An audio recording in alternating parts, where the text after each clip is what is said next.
At dawn, he appeared again in the temple courts where all the people gathered around him, and he sat down to teach them.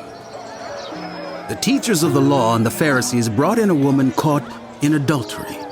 They made her stand before the group and said to Jesus, "Teacher, this woman was caught in the act of adultery.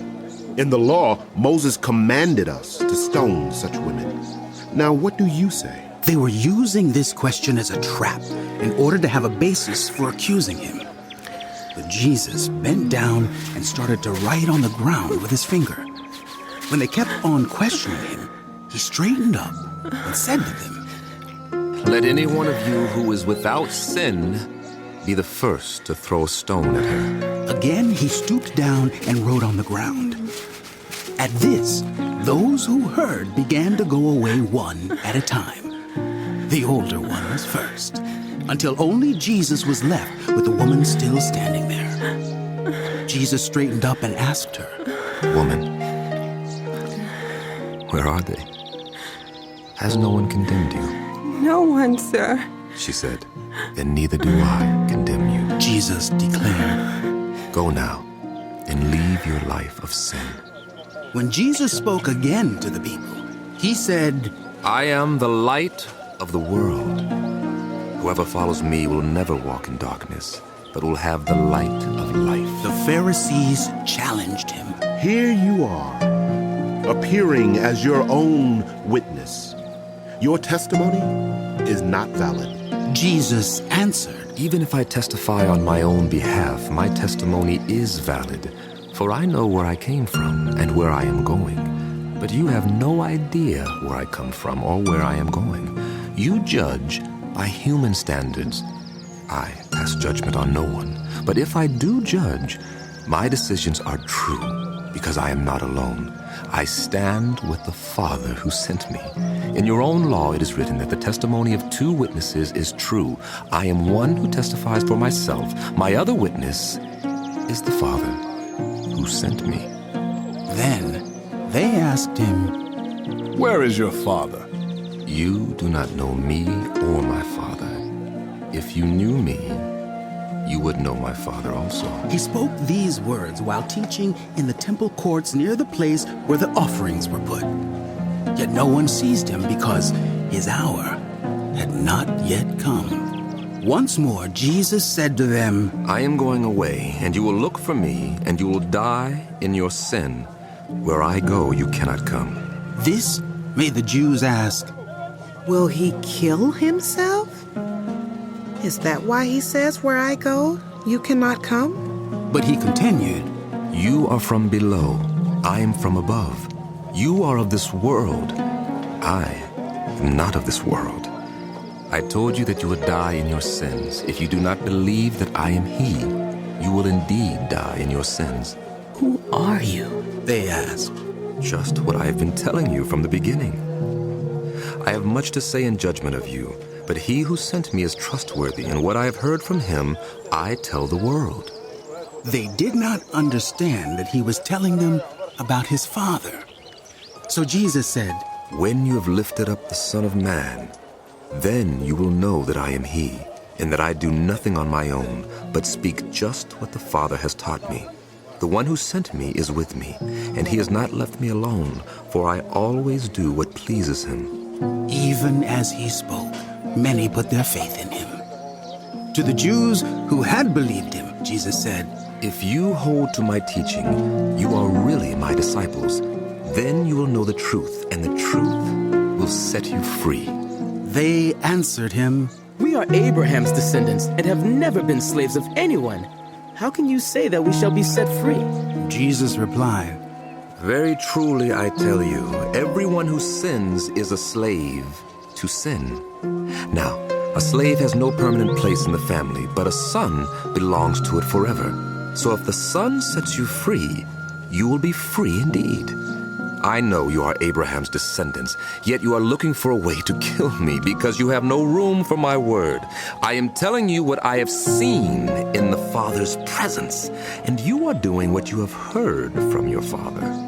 Abraham is our father. They answered, If you were Abraham's children, then you would do what Abraham did. As it is, you are looking for a way to kill me, a man who has told you the truth that I heard from God. Abraham did not do such things. You are doing the works of your own father. We are not illegitimate children. The only father we have is God himself. If God were your father, you would love me, for I came from God and now am here. I have not come on my own, but he sent me. Why is my language not clear to you? Because you are unable to hear what I say.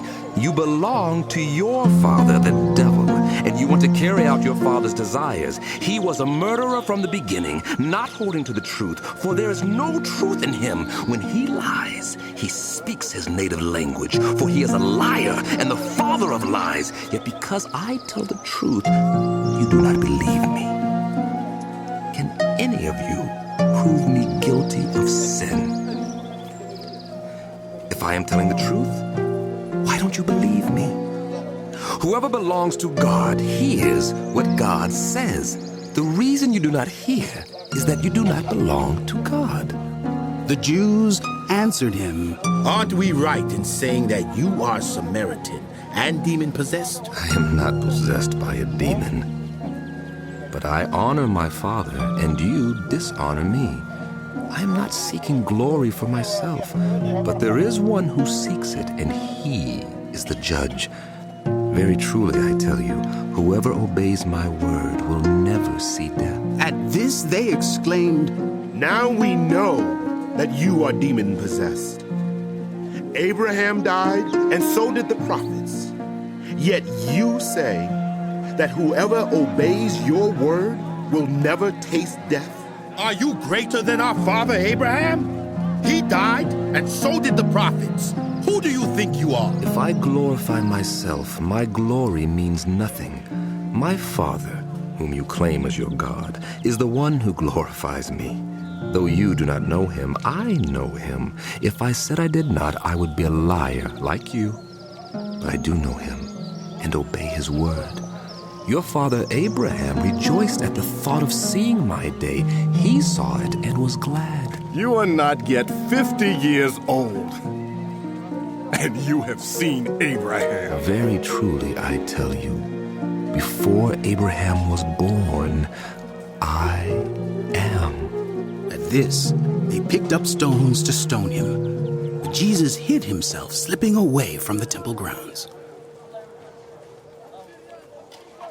As he went along, he saw a man blind from birth.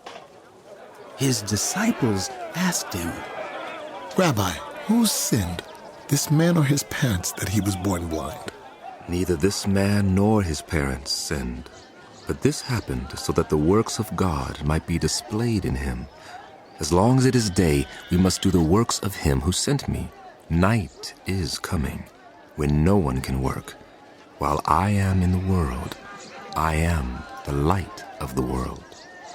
Having said this, he spit on the ground, made some mud with the saliva, and put it on the man's eyes. Go, He told him. wash in the pool of Siloam. This word means sent. So the man went and washed and came home seeing. His neighbors and those who had formerly seen him begging asked, Isn't this the same man who used to sit and beg? Some claimed that he was. Others said, No, he only looks like him. but he himself insisted. I am the man. How then were your eyes opened? They asked. He replied, The man they call Jesus made some mud and put it on my eyes. He told me to go to Siloam and wash. And so I went and washed. And then I could see. Where is this man? I don't know. They brought to the Pharisees the man who had been blind. Now the day on which Jesus had made the mud and opened the man's eyes was a Sabbath. Therefore the Pharisees also asked him how he had received his sight. He put mud on my eyes. The man replied, And I washed. And now I see. Some of the Pharisees said, This man is not from God, for he does not keep the Sabbath. But others asked. How can a sinner perform such signs? So they were divided. Then they turned again to the blind man. What have you to say about him? It was your eyes he opened. And the man replied, He is a prophet. They still did not believe that he had been blind and had received his sight until they sent for the man's parents. Is this your son? Is this the one you say was born blind? How is it that now he can see? We know he is our son, The parents answered. and we know he was born blind. But how he can see now, or who opened his eyes, we don't know. Ask him. He is of age. He will speak for himself. His parents said this because they were afraid of the Jewish leaders who already had decided that anyone who acknowledged that Jesus was the Messiah would be put out of the synagogue. That was why his parents said, He is of age. Ask him. A second time, they summoned the man who had been blind. Give glory to God and tell the truth. We know this man is a sinner.